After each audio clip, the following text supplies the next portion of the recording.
Mbote na bandeko nyoso baza branché na site na biso ya clebois.com ezali lisusu de la nation. Lelo nazo sala vidéo o poto solo la mwa mukie masolo oyo etali phénomène ya ngunda to makambo ya ngunda. Mais na kolingana pesa moi avertissement moko avant na banda ko sala vidéo oyo eza ko expliquer ko informer bino kenga na za avocat mais moi connaissance na za nango sur matière o na komeka na tiango na ni manière que Congolais nyonso surtout ba Congolais ya Kinshasa ou ba lo lingala o nazoloba ba comprendre na ndenge ya facile mais il faut toujours que ne kozoba conseil ya ba avocat o ba yebi loi ya mboka esika ozali o ngo sengela obwaka ngunda eloko liboso na rolingana expliquer bino ekozala soki ngunda eza nini après trop progresser mais na rolinga ba vidéo oyo ezala vidéo moko te sinote ekolembisa bino donc na sala ba vidéo na ba partie donc oyo na rosala ezali vidéo ya liboso na série oyo ya ba vidéo ya ngunda oyo to banda kolobela ensemble. Bon siko to linga to yeba ngunda eza vraiment eloko nini pona mutu ya nzela donc mutu nzela na zoba non mutu nyonso quoi mutu nzela so tuni ngunda eza ni akoyebisa yo ke non ngunda eza moyen moko mutu azora mukanda na mboka parce que na yoka natala vidéo moko boye ezaki na Afrique du Sud bazaro tuna batu soki ngunda eza nini ba réponse bazaro pesa ezali moyen oyo batu ba sala kapo bazo mukanda na bamboka oyo baza na bamboka mpaya mais sikoyo ngunda batu misusu pe ba koyebisa bino que non ngunda ezali moyen moko ya kozwa protection soki oza en danger na mboka oyo uta donc pour ngai na sur explication ya mibale ezali ya malamu donc ngunda ezali la protection moko ozozwa na gouvernement mususu ya mboka mususu ce que vous en danger na mboka na yo et que mboka na yo ekokoka ko protéger ote point ya mibale to zanango awa ezali nani akoki ko bwaka ngunda bon nani akobwa ngunda bien nani akoza qualifié comme réfugié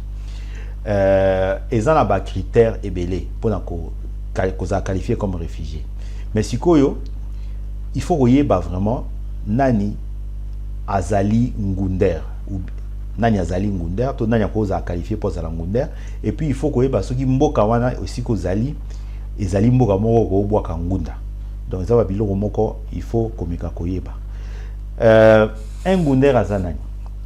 pona toyeba soki ngunder azanani il faut tozonga na convention en Genève ya 1951 eza la convention mo esalamaka donc après la guerre mondiale parce que la période de la guerre mondiale la liboso mi balé ba réfugiés ba bazaro kima ba mboka ba nini donc ba série wana ba loi mo ezalaki te pona ko aider bato bazaro kima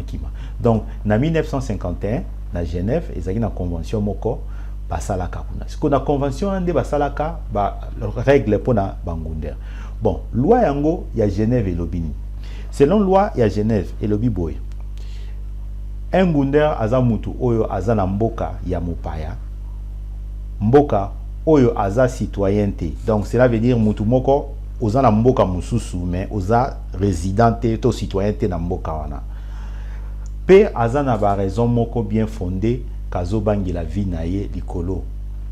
ya race na ye likolo ya nationalité na ye likolo ya religion na ye likolo ya opinion politique na ye likolo ya genre na ye donc moi si to mobali likolo ya orientation sexuelle na ye to appartenance na na groupe ethnique moko na mboka na donc pour expliquer bino yango malamu na koloba boy eli balingi koloba awa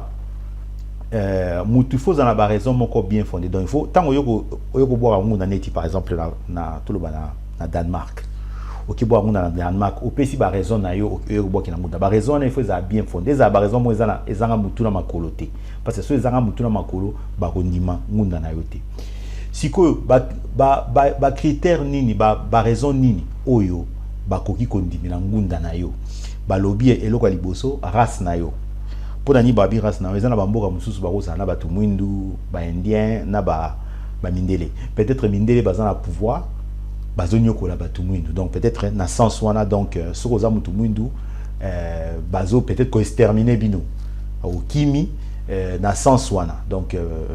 soit bako exterminer bino soit bazo kanga bazo torturer bino babilo mwandira donc à partir ya na kati ba raison wana race na yo ezali une de raison soki wana te nationalité na yo peut-être ezali selon esi kozaleli okozala na mboka moko boye neti par exemple ozali congolais ezana bato mboka mususu bazana kati ya mboka na peut-être mboka na bazali maltraité neti par exemple ozana neti rwandais ozana Congo na minute na congolais alingo mona rwandais te ekoki ko créer problème na kati ya Congo donc so ozana Congo po boka ngunda okoyi pe kolongwa Congo okina mboka mususu pour la raison okope sa raison ki nazali na Congo et sika nazalaki nationalité na ngezo permettre ngaite na boka ngunda awa balobeli ma religion ezana mboka mususu bakoyebisa bino ke non peut-être awa ezana mboka ba musulman okoza la religion mususu peut-être yo na mboka ozaneti par exemple bouddhiste ozaneti chrétien peut-être balingi ba chrétien kuna te bakoyi ko sabino babe ou bien pe okoza na mboka moko boya ba chrétien ba tielo moko boye ki tolingi ba musulman te parce que monango na yo kanation na Angola on dirait ba banisaki ba musulman na peut-être ça solo mais za ba mboka lokwa ba Japon ça un peu dur dans ba musulman donc so za musulman ozana ba mboka wana okoki ko kima mboka na yo okina mboka mususu osengi protection pour religion na yo ezosimba te Irak pe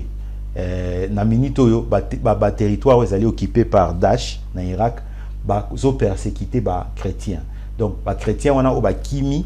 ba koki ko soki ba kimi ba koki ko kendepe ba boki ngunda po na religion na bango ya ba chrétien balobi opinion politique ezali ngunda o ba tebele ba boka kaka par exemple eloko mo asala ki ba activité politique mo na mboka na ye a commis un danger pour ba konzi mboka wana ba komi balingi ba kangaye ba torturer to ba bomaye ba tebele ba boka ngunda na ba opinion politique na bango balobi pe que non okoki pe ko bo ngunda po na genre na yo donc moi si to baleza na ba mboka mususu ba persécutaka basi que surtout basi selon ba culture moko boye moi ça ko sala boye moi ça ko sala boye mais yo peut-être ko télé melango ozwi ba problème pour na ndenge ozali na bo moi si na yo donc ezana point wana balobi susu pour na orientation sexuelle eza na sens ya ba gay to ba PD na bamboka mususu balinga ba PD te donc soza PD ba koboma yo bamboka obino boyi bamboka mususu ya ba sharia ya ba ndibu ba bomaka ba PD période mo pe komaki atako bomate mais ko kanga atako ba okanga yo so ba torturer yo ozwa pe na droit bongo parce que ngunda esenga aka teke mutu ya po ba obomaye so ozana risque ke ba ko torturer ozana risque ke ba ko humilier yo okoki ko kima pona obwaka ngunda balobi pe appartenance ya groupe ethnique moko boye par exemple tozaneti na Congo tozana ba tribu ebele to baneti na est à Congo tozana batu musu bazana na Rutshuru kuna balobi baza ba congolais ba citoyen congolais ba mikanda pe ba citoyen congolais mais bazaneti ba tuti période mo boye tozaki na problème avec batuti de batuti bazali na mikanda ba congolais na minute wana so baneti bazo boma batuti na minute wana batuti bakoki ko kima bake na mboka musu baki boka ngunda ke bazo persécuter bango pona ethnie na bango na kati ya mboka wana esika bazali ezape biloko moko totomoni yango trop na Afrique ba oza na mboka moko boye ezana ba ethnie mibale to ba ethnie misatu bazo kanate peut-être ethnie moko ezubo kondi ba misusu na ba komi ko persécuter bango au mona pe bato ya ethnie mususu bako kima bake na mboka mususu pona ko bwaka ngunda bon nanga pena bakisa ke ba mboka mususu ba pesaka batu oyo bazanga nationalité to bato bazanga mboka pe badoki na ko pe bokomi tu na bato bazanga ba nationalité bazanga mboka lokwa banani par exemple so otali na Afrique tozala bato moko boye bazaka ba to benga ba Touareg batambolaka na ba pays mususu omona misusu pe boye bazana vraiment na mboka te na Moyen-Orient so yebi ba Kurde ezana ba Kurde mususu bazana na problème na nationalité donc bato ndenge wana bazalaka bakoyi pe koya kosenga ngunda na mboka moko mboka ko pesa bango ngunda parce que bazaba o babengaka ba apatride so bazaba to moko bazana nationalité te donc wana pesa i critère asuka oyo na someka ko expliquer na présentation oyo bon pona ko ça la présentation oyo ezala milai mingite na okata présentation nanga awa sikoyo na na présentation mususu ekolanda to kolobela sikoyo ba étape nini ezalaka soki mutu akomi ndenge nini akobanda ndenge nini ba procédure ya ngunda ezalaka donc na okata vidéo awa to mona na vidéo mususu poto continuer masolo na biso ya ngunda ezali nini ezalaki de la nation botika malamu au revoir bye.